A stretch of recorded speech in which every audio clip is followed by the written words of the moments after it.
Greetings everyone and welcome to another episode of the playlist. Once again, we're going to be talking a little bit more about Infinity Battlescape.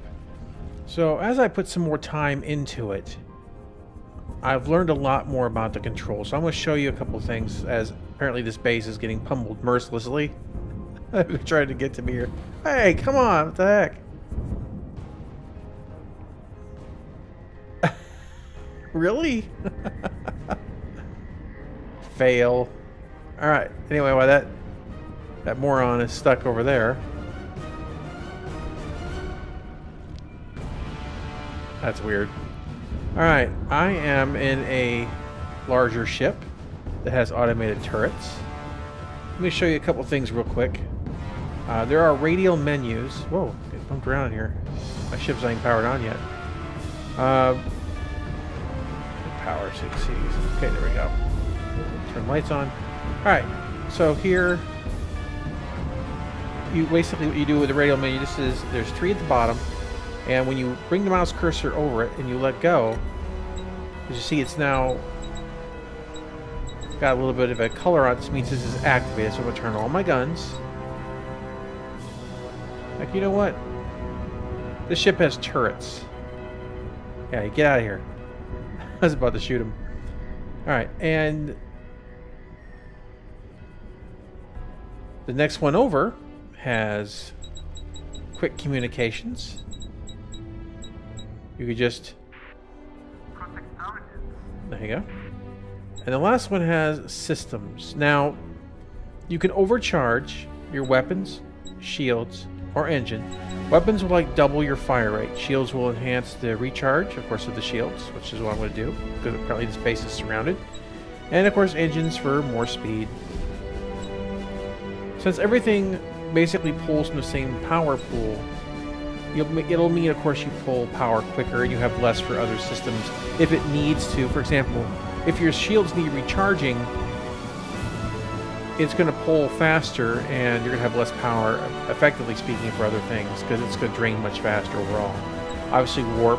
And here's reverse, so basically you're just going to reverse your throttle. So these are really nice, easy to switch between. It's just basically the X, the C, and the V key. Now let's see if I can get away from this base just a little bit, because I want to explain something to you that they have an interesting hybrid throttle that I really didn't think about until last night at work. And I'm not a fan typically of what I like to call cruise control throttles. But what this does seems to blend the two. Man, they're kicking the crap out of this base. Alright, maybe I should put power into the engines and get away. Well,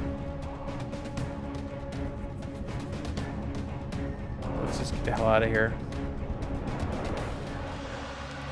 Now, something I don't think I mentioned was that, from what I gathered, there does not seem to be a speed cap. Even with rolling around the axes,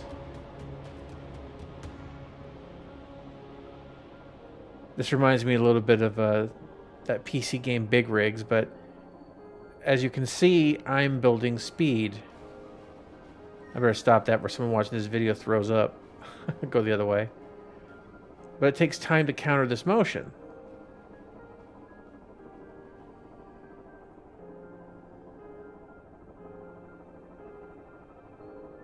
There we go. Alright, another thing to consider too.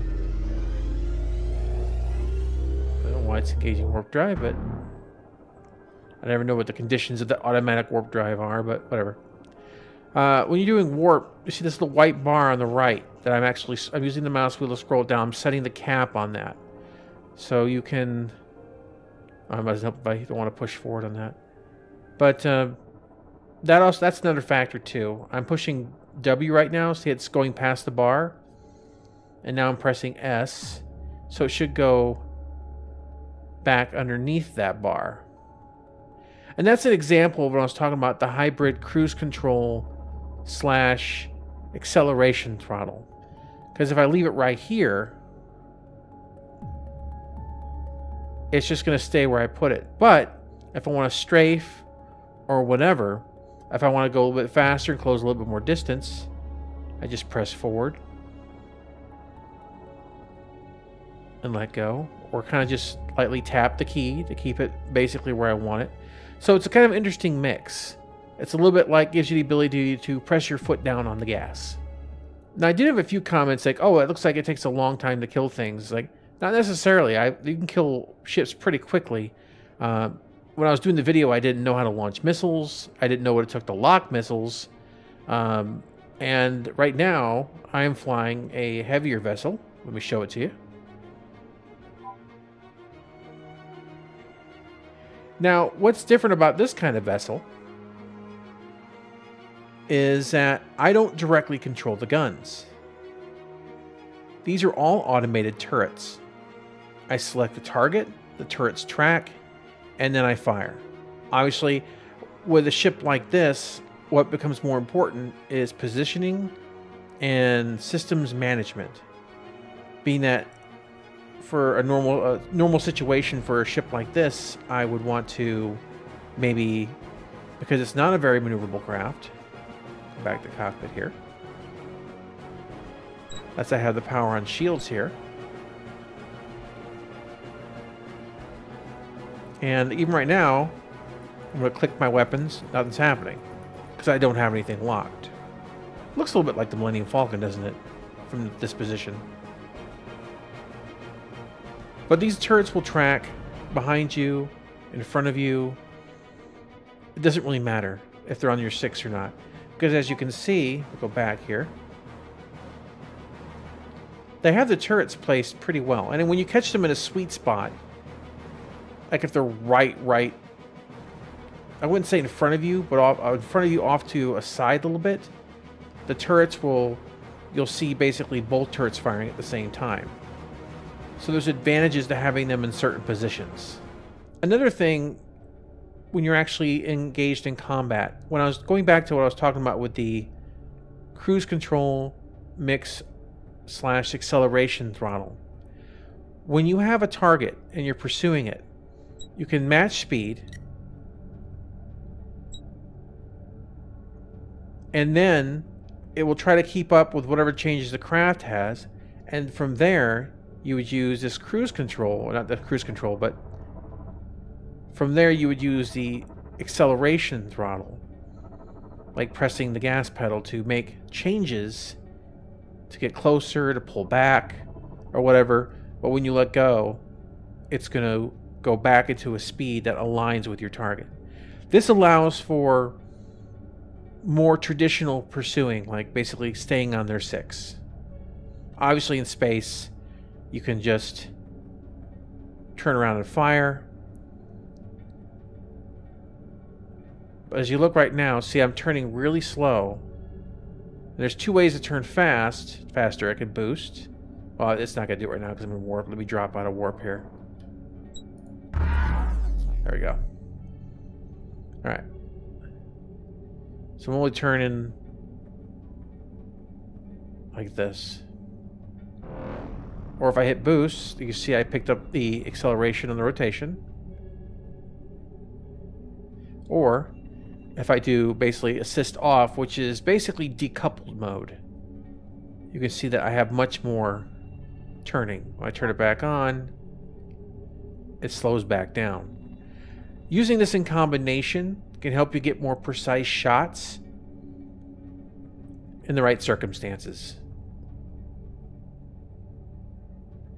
Also, another thing you want to keep note of, whatever speed that you go into warp will be the speed that you come out of warp. I learned this the hard way. I was getting into a large battle, and basically I dropped out and was going well over a kilometer a second and slammed directly into the planet and exploded. I thought when I dropped out I'd be going like whatever I had set before. I hadn't considered the fact that I'd been accelerating the whole time, so just keep that in mind. So we should probably take this ship out real quick and show you what it does in combat. And you can see off to the left here, we have the momentum indicator coming around. That's showing the actual direction that I'm flying. As you can see, I'm feathering right here in warp. to kind of keep the speed under control.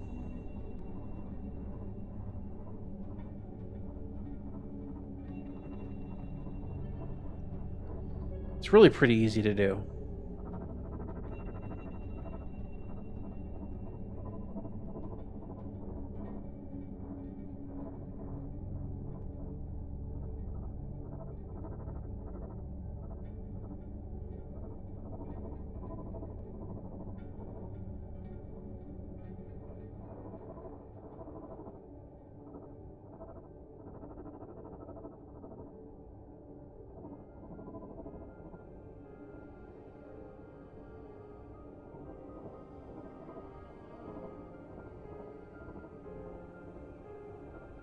Looks like there's something going on down here.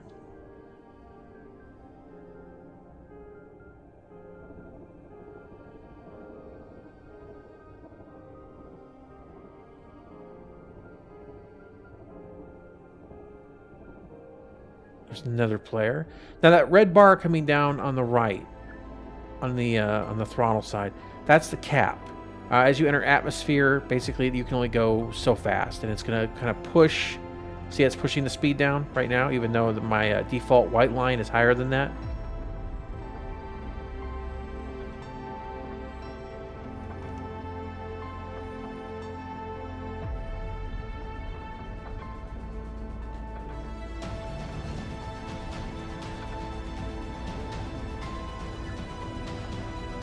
Now with the missile lock, I find that you want to keep your crosshair right in the middle of the diamond of the target you have selected.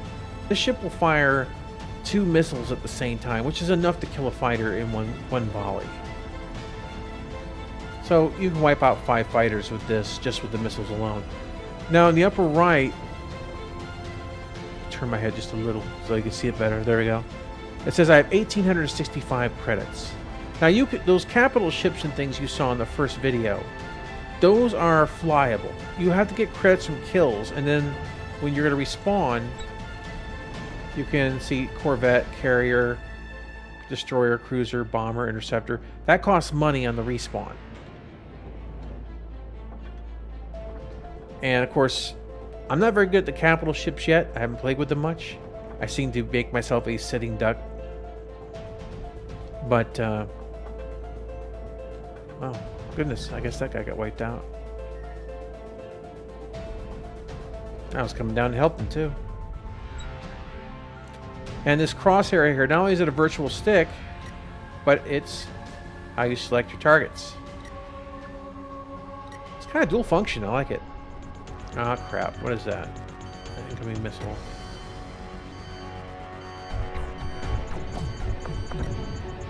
Luckily, this ship can take the hit. As you can see, that didn't phase the shields very much. The ship is very much kind of tanky. So I move them off to the right a little bit. See how the turrets are tracking?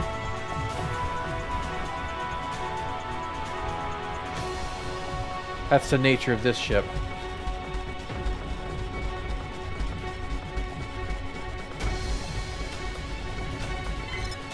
Boom.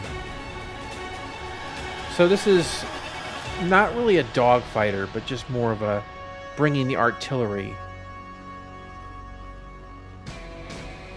Oh man.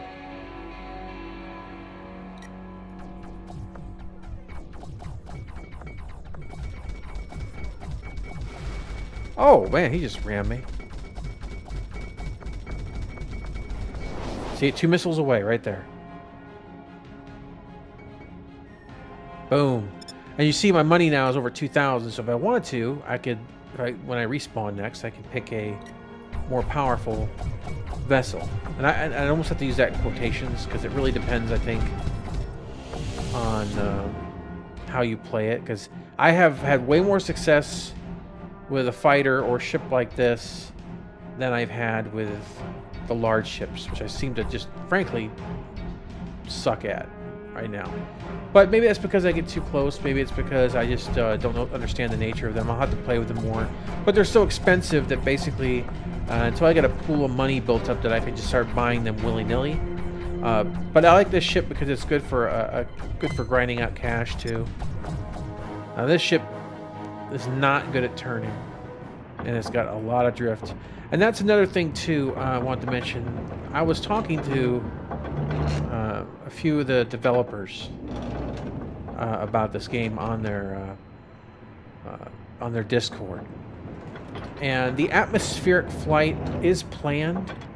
Right now, the flight you have on planets is very much still space with some effects, and that will not be the final product. The last thing I want to do is I'm going to show you a very, very large battle that occurred. And now once again, bear in mind, this is pre-alpha, it's not optimized, and all the assets aren't in. But this battle that I came across on the planet was amazing. So I'm just going to let you watch it and let it speak for itself. Enjoy and catch you on the next one.